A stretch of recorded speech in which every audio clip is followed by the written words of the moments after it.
So this is a quick response video to Mark and Max's homebrew video. I'll put a link in the description to their video. And they were doing some homebrew and it was taking them a bit longer than they expected. And it was getting dark and they were up until the small hours trying to cool it down so they could pitch their yeast. So this is an idea that could help speed things up a lot. Basically it's an immersion cooler.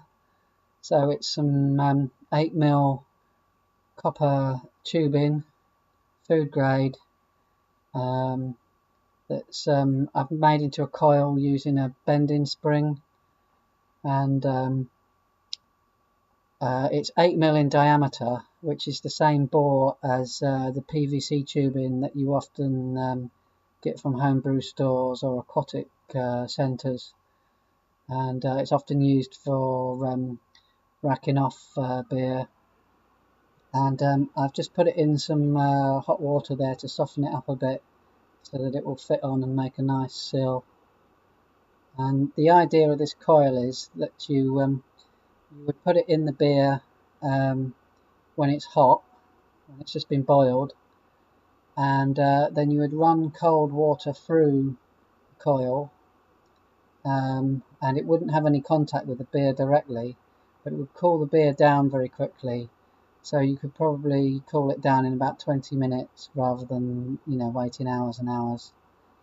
And you could do it under gravity, so all you need is for the cold water to be higher than your draining point, and you could just do a gravity siphon. But you could always use a small pump.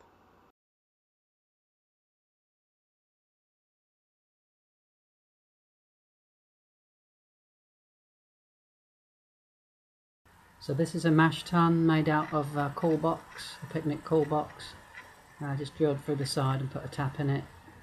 So yeah, basically it's like food grade plastic on the inside, and then polystyrene middle layer, which is the insulation, which keeps your temperature the right temperature, and then there's a sort of harder layer of plastic on the outside. So you just drill through those layers, pick out a bit of your foam, and then you can put a tap in. And then the mash plate, rather than the plate, I'm just using another bit of copper pipe. This is a wider bore pipe that I just sawed some slots into, so the grain can't pass through them. And then there's various fittings, standard fittings that you can get from any DIY store, that I used to connect it to the tap. So I know Mark was a bit opposed to having a separate mash tun, but I really think it could speed things up and improve your output. So yeah, I mean, you don't really want to disturb your mash bed once you've done your mash, if you can help it, because ideally you want to use that as a filter bed to keep a lot of the sludge behind, and you don't want the sludge ending up in your fermenting vessel, because that reduces the amount you get at the end and how cloudy it is. And I think having a separate boiler as well would allow you to start the boil before you've finished your sparge of the grain, so that could speed things up a bit. Anyway, this is a smaller version, just made out of Tupperware, and it's a very small version actually. It only holds just over 1 kilogram of grain in there, and the idea was I could do a demijohn at a time, so a gallon at a time, and I could whack several through in a day, and so it meant I could tweak recipes very easily, and I just got half a dozen bottles of each, and so I didn't have a lot of beer to dispose of at the end. I could just do a few taste tests and whack through a lot of recipes in a short time without using a lot of resources. Anyway, the problem with the Tupperware version is the insulation. You need to improvise a bit, so I've got some polystyrene there, but you can use other things like towels, bubble plastic, or bedding, pillows. But you've got to think about your cleaning. In brewing, you've always got to think about how you're going to clean these things.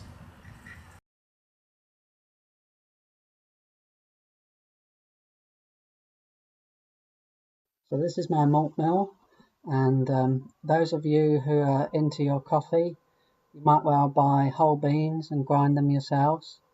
Well, it's the same with roasted malts. If you really like your dark beers and their complex, rich roasted characters, then you might well buy whole grains and crush them yourselves, because once they're milled, they do deteriorate over time in storage. So I built the hopper out of wood, and it's coated in linseed oil, which is food grade, and it does tend to wobble about a bit when you're grinding. So if I were doing it again, I'd probably build it into some kind of cabinet for stability. So maybe like a bedside cabinet with drawers, and then I'd put like a heavy bag of pale malt in the bottom cupboard to weigh it down and stabilise it. And then I'd grind my specialist roasted malts through the top into the top drawer, so I'd always have some top drawer malts.